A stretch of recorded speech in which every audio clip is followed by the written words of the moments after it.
Thank you. Thank you, Christian.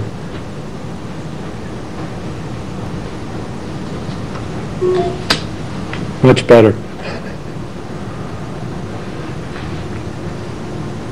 Well, I think that I'm going to go first because I know that you've been working with the budget subcommittee. I'm going to have some questions, Dr. Rabinovich, and some comments. So bear with me. Reference page of our handouts, I reference page 2, which is the bottom chart, which indicated the gap between state average and Wareham Public Schools. As you know, I have been talking about meeting state average for a number of years now, and that should be something that we should aspire to. And when we talk about state average, we're talking about wealthy communities as opposed to not so wealthy communities. And it really doesn't matter where they get their funding, it's where they spend the money in education. So, so the average takes into consideration those very wealthy, affluent communities and those that are not. So we, again, should be, at least be able to meet state average in these things. The thing that kind of bothers me is we seem to be pretty consistent in math, low. But the thing that bothers me is I see a downward trend in English and language arts. And I know that this budget is proposing additional spending in textbooks and resources in mathematics. So is it going to be a classic case of putting our resources in one area that we are deficient and watching the other area slide?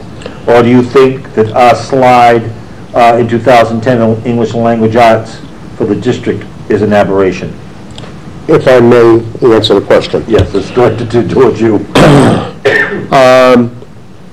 You're well aware, one of the new programs, so to speak, or one of the steps that we took last year to help is that at the elementary school, we went to 2-person teams in grade 4 and 5. And as you're well aware, before last year, the 4th grade teacher and the 5th grade teacher had to teach and prepare 6 different curriculums. And so we were asking them to focus on math, we were asking them to focus on English language arts. And human nature being what it is, when a lot of pressure went on to focus in one area, something else, our eyes kind of fell off of it. Now, we have one person who does English language arts and humanities, and one who does math and science. So all the new training and the new textbook about math is going to one instructor, while we continue to work with our English language arts with portfolio 6+1 writing that we've put in. And so now it's a little more even. They're both getting the attention, and I believe that that is an aberration. But as you're well aware, when you put in a new program, it sometimes takes a year or two until you see the results. Okay. Well, it's just a concern of mine, and I'm sure that that concern may be echoed at some point down the road when we have our meeting. You know, there's been a lot of discussion about the federal stimulus package and whether or not we should have taken advantage of it or not. You know, one of the things that I think that we should not lose sight of, and I know that you and I privately have talked about it, and there's been some discussion at the school committee level, is the fact that one of the main reasons why the EduJobs and federal stimulus money was put out there was because there was a recognition, especially here in Wareham over the last number of years, that we've had to lay off people. Because the amount of spending and the huge gap between state average and spending and what we spend here in Wareham, in many cases, wasn't even enough to even consider the kind of personnel that we needed, both in the classroom and support personnel. And so there has been layoffs. or I can't say layoffs, there has been some layoffs, but also positions through attrition that have not been rehired or not been filled. And the one that comes to my mind most definitely, and I think it plays into two aspects of school life, is the fact that for years we went without a guidance head at the high school. But here we are in the middle of our accreditation process. We're going to have the New England Association of Secretary of Schools come in and accredit us, and thank God with the EduJobs money we now have a director of guidance or a department head in guidance, on staff. And we've got additional support at the elementary level in terms of class size.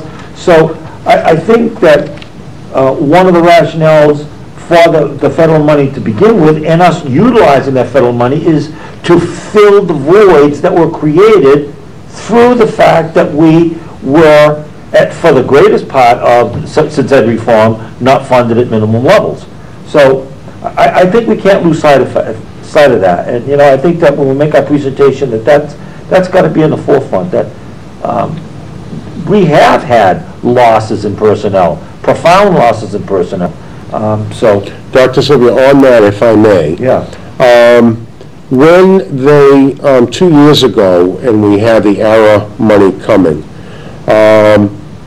they looked at where the community was as far as minimum net spending. They looked at where the foundation budget was, and there was a gap there of $672,000. Now, even with that said, foundation budget has not, the formula for it hasn't changed in 10 years.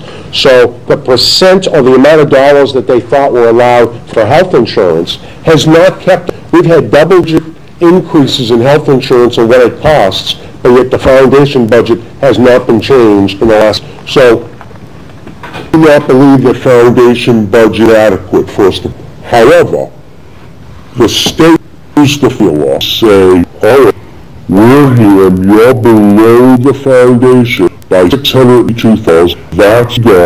That's me. There some other communities that were all above didn't want to just bring this up. Even knowing we're going to be a food cliff, we didn't sell them 1 year. We split the money over 2 years. Actually, we were hoping we were going to the new positions where we needed it, we learned class size level, and we've been able to keep it for 2 years, and now with EduJobs we've been able to keep it to the 3rd. Unfortunately, we've come to the end of the road, and we've hit the funding cliff, and that's what that $742,000 is about. Right, but, there was the intent of that grant, and a grant that we utilized very appropriately, in my opinion, but it's going to be very difficult for me to approve any budget that defies the intent of the federal law, which was to provide employment for these people and to either bring them back or to provide opportunities for gainful employment, but more importantly, to fill the voids that were created because of budget deficits in the past. So just to say, well, somebody got hired on EduJobs, we just lay them off or fire them. I can't support that philosophy. And I know it's not your philosophy, but I know that it's going to be discussed, and I just wanted my input on that. Just to go, he's part of the budget subcommittee that I'm part of, and Doug Benovich allowed us to come in this year, and we talked each one 3 meetings with each principals. That question was asked many times around programs and teachers working, what's not, and what we heard over and over from each of the principals. We've been hearing from the administration, but from the principals directly, was that if there's a program or if there is something that is going on today that is not working, then it's cut.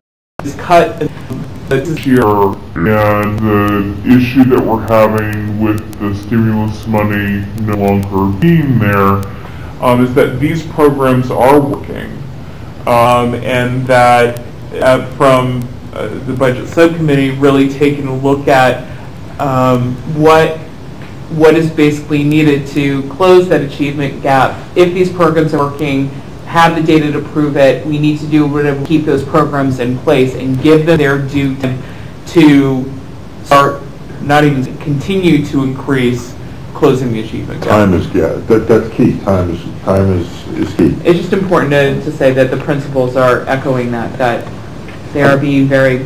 Another question, Doug, and I'll go to my colleagues. Oh, I got one. What page of your handout, the chart that has in the salary schedules, can you tell me why you chose those towns? Are those towns significant for a reason?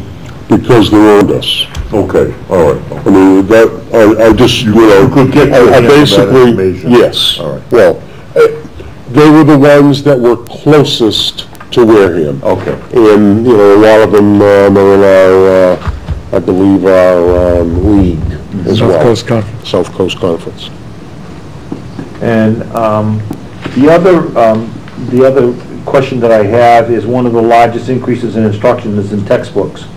Even though, in my opinion, $201,000 for textbooks is not all that much in a system our size. Could you tell me, not specifically, but generally, what that increase, why that increase? 59%? Which number, which four-digit number are you talking about? 2410. 2410. 2410, next page. Is there I know you said something about a math series, or Actually, thank you. What it has to do with, when we bought the new math series, this is not really about the textbooks themselves, it's about instructional material. There are consumables, we used to call them workbooks, that children write in. And for many years, we couldn't afford these and would be copying and copying. So the idea is to give them to the students, they can bring home, write in them, and that's what that increase is about, both in mathematics and in science. Mm-hmm. Okay, thank you. And in terms of page 11 of your handout, you've got building maintenance as an increase of 19.48%, and this is just a comment that even at $167,000 for building maintenance, with the age of our buildings, I find it amazing that we could even do it for anywhere close to that. So, just my comment, it's a whole lot of money. Part of that, the reason it didn't go up more is that we self-insured with our HVAC system, and it's yet, you know, we'll have to wait through the end of the year to see if that was the wise choice or not, but it's something worth trying. And on page 12, you've got almost $2 million in tuitions, placement tuitions. Is there any idea, ballpark, I'm not going to hold you to the specific number, about how many students we're talking about? Approximately 30. 30. One of the special needs students, from the time they're 3 years old, turning 3, need to have the services that they require. And for very young children, we have a place, I'm not sure if they're in Dartmouth or not, but tuition is about $47,000 per child. Mm-hmm. I believe we send 10 children to that particular facility. Mm-hmm. Okay. And then on page 14, on your comment, it was a comparative of 2011, 2012. You make the comment about the EduJobs money.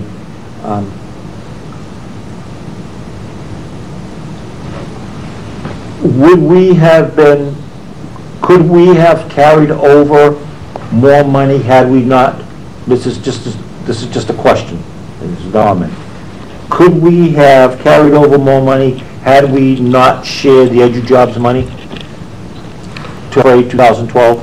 If we, yes, the answer is yes. We could have carried over more money if we hadn't had that reduction in our budget, that we had a backfill. And then the increase, the total increase on the budget is 8.1%. Just for the record, just for your information, almost on a yearly basis, Voc comes in with about 5% increase yearly. So we're certainly in line with them. Rhonda? I've asked so many questions and I'm so reductive over the past 2 months. Well, I mean, if you've got something tonight that's pertinent, fine. If not, we'll just go to John.